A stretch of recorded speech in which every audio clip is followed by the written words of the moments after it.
যুক্তরাষ্ট্রের জাতীয় দলের খেলা একজন বাংলাদেশি বংশোদ্ভূত ফুটবলার খেলতে চান বাংলাদেশের হয়ে। হ্যাঁ, আপনি ঠিকই শুনেছেন। তবে তিনি সিনিয়র জাতীয় দল নয়, খেলেছেন যুক্তরাষ্ট্রের যুব জাতীয় দলে। এই তালিকাটা একবার দেখুন।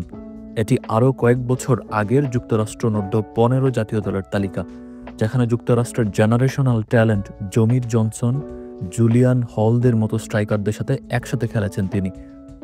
হ্যাঁ, বলছিলাম নিয়ান হাসানের কথা, একজন বাংলাদেশি বংশোদ্ভূত আমেরিকান ফুটবলার।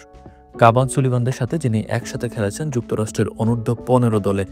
17 বছর বয়সী এই ফুটবলার বর্তমানে খেলেন কুইন কাভানদের ক্লাব ফিলাডেলফিয়া অনূর্ধ্ব 18 দলের হয়ে। নিহান হাসান একজন প্রতিভাবান লেফট উইঙ্গার, খেলতে পারেন রাইট উইংয়েও। দারুণ গতির সাথে ড্রিবলিংয়ে বেশ পটু নিহান। খুব সহজেই 2-3 জন ডিফেন্ডারকে বিট করে বক্সে ঢুকে যেতে পারেন এই উইঙ্গার। খবর নিয়ে জানা গেছে, আন্তর্জাতিক ফুটবলে বাংলাদেশের হয়ে প্রতিনিধিত্ব করতে মুখিয়ে আছেন নিহান। কিন্তু হতাশাজনক হলেও সত্য, বাহুফে রোনান ডেকলানকে নিয়ে তৎপর হলেও নিহানকে নিয়ে উদাসীন।